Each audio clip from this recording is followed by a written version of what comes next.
Hello दोस्तों, आज हम बात करेंगे यदि किसी व्यक्ति को खुजली यानी प्लूराइटिस का प्रॉब्लम है तो कौन कौन सी किचन या होम रेमेडीज अवेलेबल है जिसका आप प्रयोग कर सकते हैं जो कि खुजली की प्रॉब्लम को कम करने में मदद करेगा।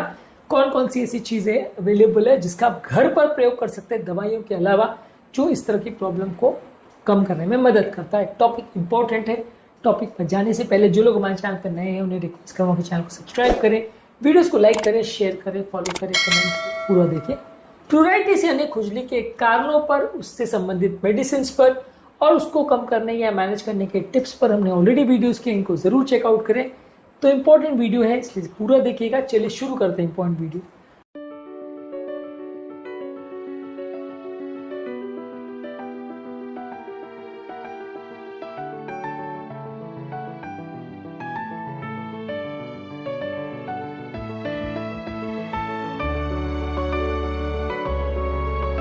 सबसे पहला है ओट मील बाथ। ओट मील बाथ में कुछ केमिकल्स होते हैं जैसे एवेंथ्रामाइड्स और फिनोल्स।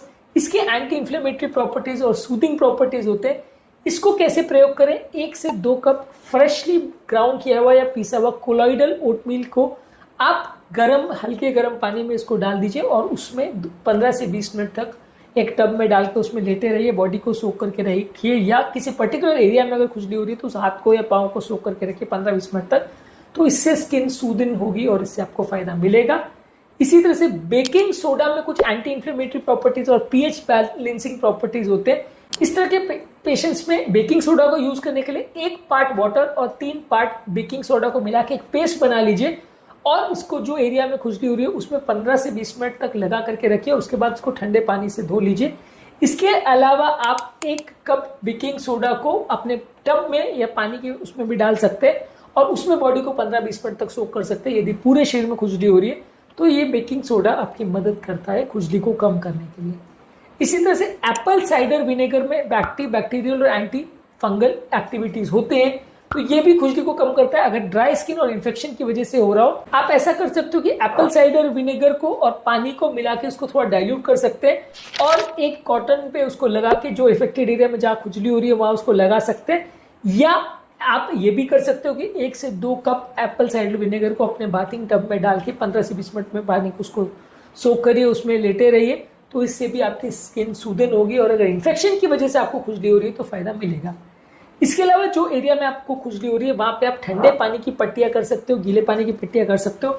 इससे भी खुजली का सेंसेशन कम होता है। वो एरिया में जितना गर्मी का सेंसेशन होगा उतना खुजली ज्यादा होगी, जितना ठंड का सेंसेशन लगेगा उतना ठंड आपको आपकी खुजली की प्रॉब्लम को कम करेगा। ऐसे पेशेंट को ठंडे पानी से स्नान करना चाहिए और बार बार ठंडे पानी की या बर्फ की पट्टियां उस एरिया में करनी चाहिए जहां पे खुजली हो रही है। 5 से 10 मिनट उसको करके रखेंगे तो इससे फायदा होगा। आप आइस पैक्स को कपड़े में बांधकर इसका प्रयोग कर सकते हैं। डायरेक्ट बर्फ को बहुत ज्यादा देर तक मत लगाइए, नहीं तो उससे एरिया में नर्व डैमेज हो सकता है। बर्फ को कोई गीले पानी की पट्टियों में या कोई कपड़े में लगा करके इसका प्रयोग कर सकते हैं। इसके अलावा नारियल के तेल का प्रयोग कर सकते हैं। इसमें लॉरिक एसिड करके एक कंपाउंड होता है जो कि एंटी इंफ्लेमेटरी और एंटी माइक्रोबियल इसके इफेक्ट्स होते हैं। इसको आप उस अफेक्टेड एरिया में जहाँ पे प्रॉब्लम है वहां पे लगा सकते हैं। इसको खासकर एक्जिमा और ड्राई स्किन वाले पेशेंट में फायदा मिलेगा। एलोवेरा के साथ भी वही है, उसमें भी एंटी इंफ्लेमेटरी और एंटी एलर्जिक प्रॉपर्टीज होती है। ये भी ड्राई स्किन को सूदन करती है। जो एरियाज में आपको प्रॉब्लम हो रही है वहां पे आप इसको दिन में 3-4 बार लगा सकते हैं, इससे आपको फायदा मिलेगा। इसी तरह से शहद का प्रयोग कर सकते हैं। इसमें भी कुछ एंटी इंफ्लेमेटरी और एंटी एलर्जिक प्रॉपर्टीज होती है।